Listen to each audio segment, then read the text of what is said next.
Assalamualaikum warahmatullahi wabarakatuh. Pada video kali ini kita akan membahas yaitu tentang PJK. Apa itu PJK? PJK adalah singkatan dari kata penyakit jantung koroner. Nah, tahukah teman-teman sekalian bahwasanya penyakit jantung koroner merupakan salah satu penyebab kematian nomor 1 di dunia. Wow, luar biasa sekali ya PJK ini.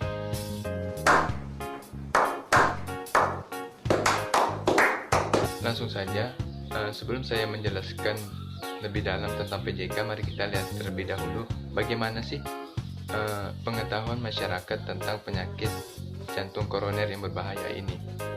Baik dari faktor-faktor timbulnya penyakit jantung koroner maupun cara pencegahan penyakit jantung koroner. Mari kita simak video berikut ini. Bapak tahu nggak sih penyakit jantung koroner itu apa? Belum tahu. Penyakit jantung koroner adalah sebuah penyakit yang sering menimbulkan mati mendadak. Tahu, tapi kalau menurut jantung koroner itu yang meninggal dadakan itu ya. Faktor-faktor timbulnya penyakit jantung koroner itu Bapak tahu nggak sih?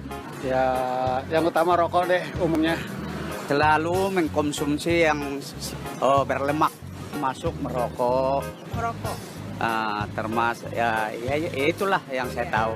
Sebab penyakit jantung sebenarnya kalau suka makan, minumnya RS setiap hari itu penyebab penyumbatan di usus, lama-lama kena penyakit jantung itu.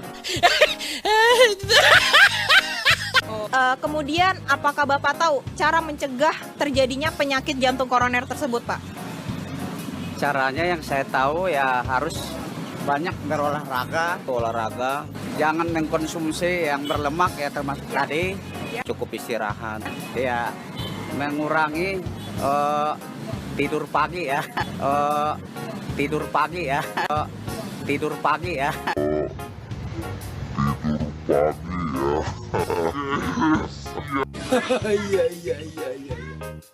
Ya, berikut hasil wawancara yang saya dapatkan di lapangan. Untuk berikutnya saya kembalikan ke studio. Ya, baik Ibu Maimunah, terima kasih atas wawancaranya. Baik teman-teman, barusan telah kita saksikan hasil wawancara dari Ibu Maimunah tadi ya. Jadi tadi ada yang bilang terjadinya penyumbatan pada usus hingga lari ke jantung gitu ya. Untung bukan dari mata lari ke hati gitu. Aduh. Sama juga pesan dari bapaknya, jangan tidur pagi. Nah, yang sering-sering tidur pagi nih, sekarang masih tidur, suka-suka tidur pagi itu ya, habis subuh terutama, mending ngaji. Oke, sekarang kita lari ke pembahasan, yaitu apa itu penyakit jantung koroner. Sebelum kita mengetahui kisah tentang penyakit jantung koroner, kita wajib mengetahui terlebih dahulu apa itu penyakit kardiovaskuler. Penyakit kardiovaskuler adalah penyakit akibat gangguan fungsi jantung dan pembuluh darah.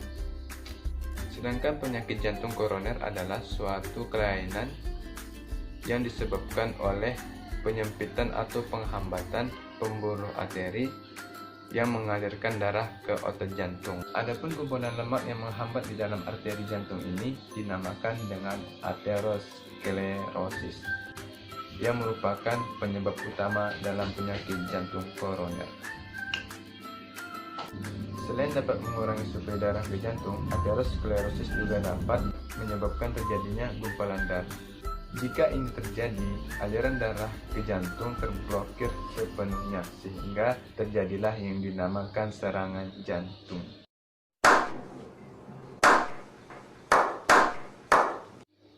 Oke, sekarang kita lanjut ke pembahasan. Sorry bajunya berubah, tadi kita untuk buka puasa sama sholat tarawih terlebih dahulu. Oke, kita lanjut. Yang selanjutnya adalah tentang riwayat alamiah PJK. Pertama yaitu tahap prepatogenesis. Setelah usia 12 tahun, timbulan lemak dalam pembuluh darah dimulai. Pada saat remaja, anak cenderung sekali malas untuk berolahraga, suka makan makanan yang berlemak, bahkan merokok, sehingga ia rentan terkena penyakit jantung koroner. Oke, kita lanjut yang tahap kedua, yaitu adalah tahap patogenesis.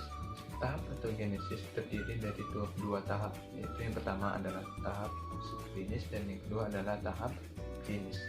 Pada tahap subklinis mengakibatkan terbentuknya plak-plak yang disebabkan oleh penumpukan lemak di pembuluh darah, sehingga dapat memicu terbentuknya penyakit jantung koroner. Yang kedua, tahap klinis, di mana perubahan patologi pada organ telah banyak, sehingga didiagnosis gejala mulai terdeteksi. Adapun diagnosis gejala yang mulai terdeteksi itu seperti nyeri dada sebelah, perasaan berdebar-debar, kehidupan jatuh cinta,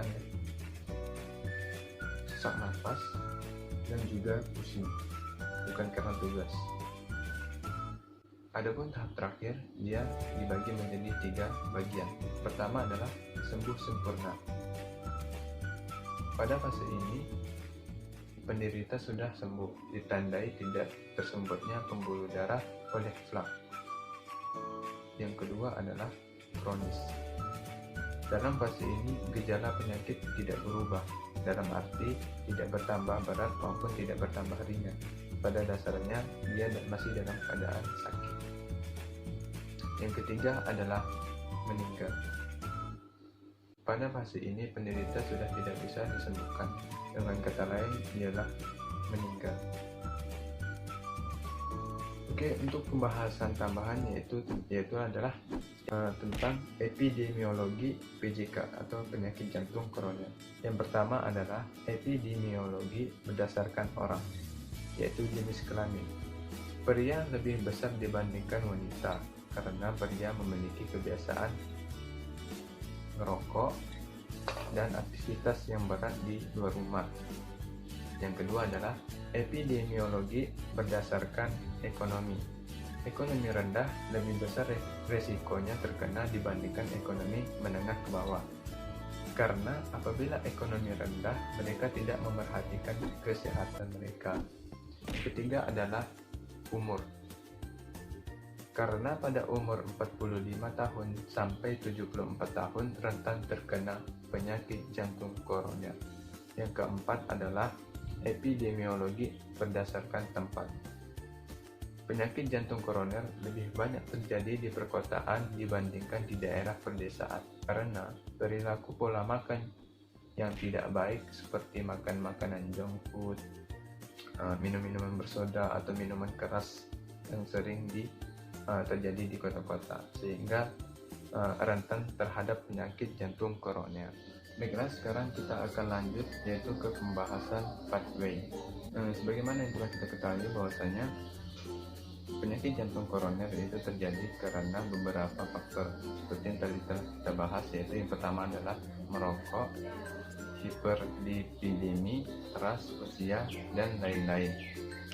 Yang mana dari faktor-faktor tersebut menyebabkan aterosklerosis tadi ya, aterosklerosis koroner, yaitu penggumpalan darah yang kemudian terjadinya penyumbatan arteri koroner sehingga terjadilah yang dinamakan dengan stenosis aorta atau gangguan pada pembukaan katup aorta.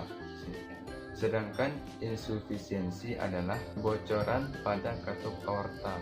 Kemudian spasme adalah gangguan pada muskuloskeletal atau otot dan tulang.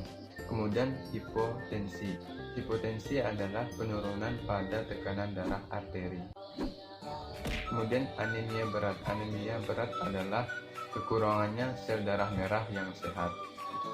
Setelah itu terjadilah iskemi miokardium. Iskemi miokardium adalah kondisi yang terjadi ketika aliran darah berhenti pada sebagian jantung yang menyebabkan kerusakan pada otot jantung. Kemudian di bawahnya lagi itu ada kontraktilitas menurun, yang kemudian penurunan curah jantung sehingga terjadilah penurunan fungsi jaringan, penurunan perfusi jaringan sehingga menyebabkan yang terjadinya intoleransi aktivitas dan perfusi pada jaringan tidak aktif. Oke guys, alhamdulillah pertemuan pada video ini telah selesai sampai di sini saja. Apabila terdapat banyak kekurangan dan kesalahan kata selama penayangan video, saya mohon maaf. Saya Arif Salahuddin dari kelas DKP 2. Mohon undur diri. Wassalamualaikum warahmatullahi wabarakatuh.